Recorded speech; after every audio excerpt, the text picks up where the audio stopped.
고인돌 답사 왔는데 오늘은 이제 충남 쪽입니다. 충남 서산인데 서산 기념물로서 제63호로 이제 이렇게 지정된 지성묘 이제 고인돌입니다.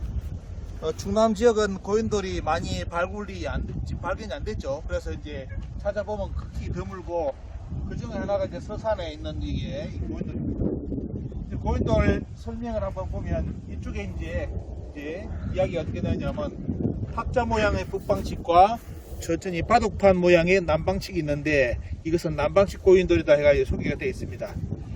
그리고 원래 이제 이쪽에 고인돌이 두 개 있었는데 한 개는 여기 보시면 이제 두 개가 있었는데 일제시대 때 대항쟁기 때 한 개가 파괴되어 없어졌고 현재 남아있는 것도 이 안에 이 부분이 도굴이 되었습니다. 도굴이 되어 가지고 여기서 이제 뭐 나오는 건 대부분 돌칼이라든지 돌화살촉 토기 등이 나오는데 하여튼 주변에 이제 이 바위를 동네 사람들은 이제 뭐 마당바위, 갬돌, 미주바위라고 이제 불렀다고 합니다. 이제 고인돌을 어떤 분은 이제 치석미라고 쓰는 분도 있고 어떤 분들은 고인돌을 하는데 치석은 이제 돌을 치지한 돌이라는 거죠. 치지한 돌. 우리말로 표현하면 고인돌입니다. 고인치가 고인돌. 그래서 일제시대 제가 뭐 일본 학자들 대일항쟁기 때 일본 학자들 자료를 쭉 찾아보니까 이제 지금 뭐 고인돌 불러야 되냐 지성묘 불러야 되느냐 이야기가 나오는데 그 일본인 학자의 이야기는 뭐냐면 원래 조선 사람들이 고인돌이라고 부르고 있었다고 합니다. 이제 물론 이제 한자를 표현할 때는 지석이라 표현했는데 일반 사람들이 입에서 이야기할 때는 다 고인돌로 불렀다는 거죠. 고인돌로서. 그래서 고인돌은 누가 특정한 사람이 만들어낸 게 아닙니다. 만들어낸 게 아니고 원래 우리나라 사람들이 이 돌을 고인돌로 옛날부터 고유어로 불렀 거고 그걸 한자로 표현할 때 그런 이제 뭐냐면 고인다 해가지고 고인돌 지석이라고 표현해가지고 뭐 이규보 선생이라든지 거기에 보면 고인돌이 이렇게 표기되어 있습니다. 이름은 지금 보시면 이 규모도 지금 많이 큰 편이죠. 큰 편이고 밑에 보시면 고인돌을 이제 이렇게 탁자 쪽으로 해가지고 올린 것도 있고 밑에 좀 받침이 작은 거 바둑반처럼 되어 있는 거 아니면 저 돌을 완전히 밑에 걸 빼고 이 윗돌만 올려놓은 상태 그런 형태로서 이제 고인돌 형태가 여러 가지가 있습니다. 여기 보시면 이제 이런 형태는 밑에 이 돌이 고여 있고 이 밑에 안에 비장자를 묻었다고 봐야 되겠죠. 저 밑에 이제 돌을 더 쌓았고 그 밑에 이제 말 그대로 사람을 묻은 겁니다. 이 제가 고인돌 강의 때 항상 말씀드리는 게 이 고인돌이 전 세계 이제 루트가 있다는 거 제가 최초로 이제 여러분들께 전 세계 모든 고인돌을 소개해가지고 보여드렸죠. 보여드리면서 그게 결국 뭐냐? 어떤 사람들이 추정하는 것처럼 고인돌은 우연히 전 세계에서 발생될 수 없습니다. 왜냐하면 이렇게 힘들게 무덤을 왜 만드냐 말이죠. 그죠? 그냥 옛날에 그 힘들 때 그냥 돌아가시면 땅에 파묻어버리고, 그죠? 아니면 짐승이 파묻는다면 저 밑에 파묻으면 되잖아요. 그런데 이렇게 많은 인력을 동원해서 돌을 이렇게 올리고 또 쌓고 한다는 자체가 뭡니까? 이거는 말 그대로 뭔가 여기 관련된 사상이라든지 생각을 가진 집단들, 그죠? 그런 집단들이 이런 문화를 만들어낸 것이지 결국은 뭐냐면 이거는 묘장제입니다. 제도죠. 보면 이렇게 만들어야 된다는 거. 그런 특정 쉽게 말하면 문화권에 있던 사람들이 만든 거기 때문에 그것이 전 세계에 흩어져 있다. 이는 절대로 우연일 수가 없고 말 그대로 그 문화권을 가진 사람들이 이동하면서 아니면 교류를 통해서 그 문화가 전 세계 고인돌 문화가 퍼져 있다고 그렇게밖에 말을 못합니다. 여기 오시면 이런 거 가까이 보시면 뭐 돌무게만 생각해 보시죠. 얼마만큼 무겁습니까, 그죠? 그리고 이게 그냥 단순한 땅에 묻는 것이 아니라 저 밑에, 저 돌 밑에 또 돌을 쌓아가지고 그 밑에 돌을 놨는데 이렇게 힘들게 한 사람을 위해서 어떻습니까? 이게 묻었다는 자체가 이거는 진짜 말 그대로 특이한 문화권이죠, 보면요. 그리고 이제 가장 우리 이제 동양문화에서 우리가 알아야 될 게 뭐냐면 한국의 문화라든지 인류 초기 문화를 공부하다 보면 뭐가 나오냐면 하늘과 땅과 연결할 수 있는 존재 문화. 인간 문화를 이해할 때 그런 부분을 많이 강조합니다. 무당 문자도 보면 하늘과 땅을 연결하는 사람이 무인이라고 하잖아요. 지금 여러분들 무인하면 그냥 점쟁이 이런 쪽으로 뭐 말 그대로 그냥 무당 일이 하는데 그게 아니라 옛날에 초기 무는 뭐냐면 지금의 무당하는 분들은 그런 라인이 아니라 그 높은 대단히 영적인 고도의 영적인 그런 사람들을 무라고 했습니다.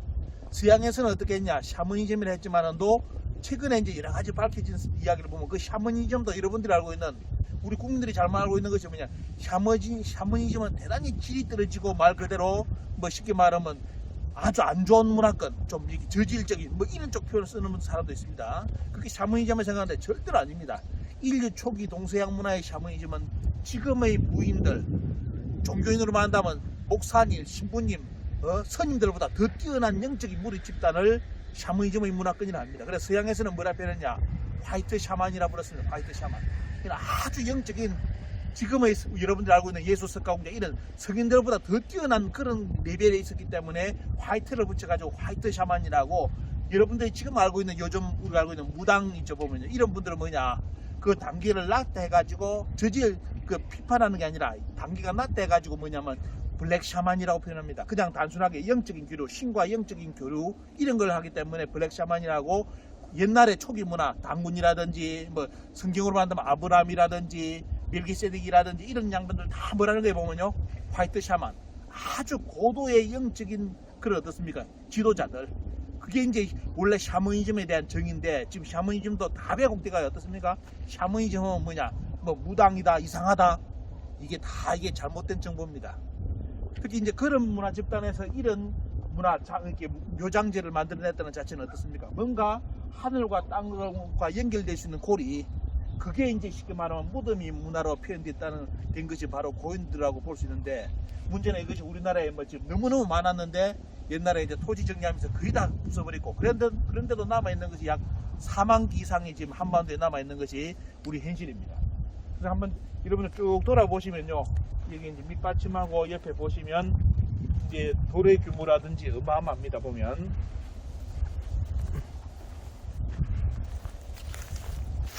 자, 여기 이 밑에 보시면 잠깐 이제 공간이 보이죠. 저 밑에 이제 사람을 묻었습니다. 보면 자, 이렇게 이제 쭉 있고, 자, 한 바퀴 돌면 이런 모습이죠. 보면요, 이렇게 고인돌이 만들어져 있습니다. 이 옛날 고인돌은 이제 뭐 동네에서 뭐냐면 뭐 잔치할 때 뭐 이런 거 모르니까 옛날 여기서도 밥을 해 먹을 수 있는 것이고 잔치도 할 수 있는 것이고 아니면 재를 올리는 공간으로도 사용했습니다. 그런 쪽으로 사용했고, 어떤 데는 여기 밑에 이제 뭐냐면 뭐 옛날 물건이라든지 이런 깨지면 다 버리죠. 보면요. 예, 그래서 밑에 보시면 고인돌 밑에서 나오는 게 옛날에 아마 이제 조선시대 때라든지 이게 이제 도자기 파편입니다. 밑에 이제 파편 이런 것이 이제 고인돌 밑에, 이거는 고인돌의 비장자 시대 때가 아니죠. 조선시대 때라든지 그때 살았던 사람들이 이제 이런 그릇이 깨지면 공간이 밑에 딱 비어 있으니까 던지기 좋잖아요. 던져가지고 놔놓습니다. 우리가 알고 있는 이제 일본에 이제 차 마시는 닭이 국보 아시죠? 닭이 그거는 뭐냐면 조선의 닭인데 어디서 대부분 그것을 만들어지냐면 대부분 지금 경남의 진주 쪽 그 옆에 지수라든지 여기서 만든 이제 도자기가 임진왜란 때 건너가 가지고 일본의 지금 최고의 뭡니까 국보인 뭡니까 닭이로서는 국보, 그게 이제 글이 만들어져 있죠. 보면요. 이런 이제 이쪽 지역에 대부분 나머지 지역에 이제 자기는 보면 이제 그렇게 아주 뭐 소박스러운 게 아니라 이렇게 유약 보시면 유약이라든지 이렇게 잘 발라가지고 튼튼하게 만들었습니다. 근데 우리가 알고 있는 이제 일본의 국보 닭이는 이런 형태가 아니라 그냥 질그릇 형태에다가 이제 이런 것이 유약을 발라가지고 흘러내린 거. 그거는 대부분 진주 쪽이라든지 사천, 이제 지수 쪽 그런 쪽에서 이제 나오는 이제 옛날에 쉽게 말하면 도자기라든지 그릇에 나오는 형태입니다. 그래서 여러분들 오늘 보시면 이 고인돌의 이제 형태 보시면 어마어마하죠. 보면요, 규모가 저 정도 규모를 가지고 여기에 피장자를 묻으려면 얼마만큼 인원이 동원되겠습니까? 이 주변이 이제 동네인데. 이쪽에 살았던 사람들, 약 이게 고조선 시대 때 가신다 보세요. 이쪽에 있는 사람들이 말 그대로 이렇게 뭉쳐가지고 이 고인돌을 이제 이렇게 비장자 한 사람을 위해서 이렇게 이런 무덤을 만들어냈다는 거. 이게 이제 우리가 살 수 있는 가장 중요한 문화입니다. 그래서 오늘은 서산 지역 왔는데 한번 주변을 훑어보면서 여러분들 그런 유적지 관련된 문화가 있는지 한번 여러분들께 소개를 해드리겠습니다. 이상 현지 촬영 여기서 마치겠습니다. 자, 위에서 촬영한 장면입니다. 위에서 촬영한 장면. 대단히 넓은 바위를 이제 위에 상층 덮개로 이제 사용을 했습니다. 자, 한 번 더 이제 돌아본다면 쭉 이렇게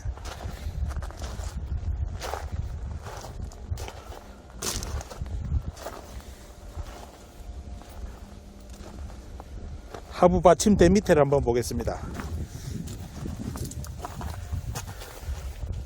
자, 여기 이제 밑에 있죠 보면요. 이게 이제 여기에 이제 이 층 밑에 이제 옛날 돌을 쌓고 이 밑에다가 이제 피장자를 묻었다는 겁니다. 이렇게. 근데 이 고인돌도 벌써 도굴을 당했다는 겁니다. 이 묵은 돌인데도 사람들이 알고 옛날에 이걸 파가지고 도굴을 했다는 겁니다.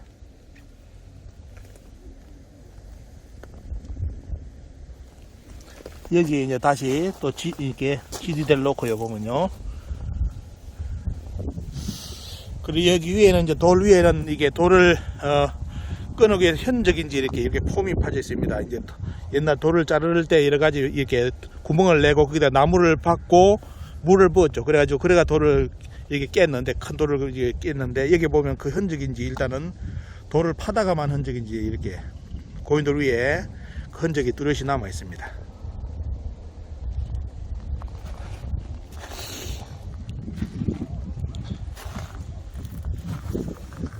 자, 밑에 하단부 다시 들어가 보겠습니다.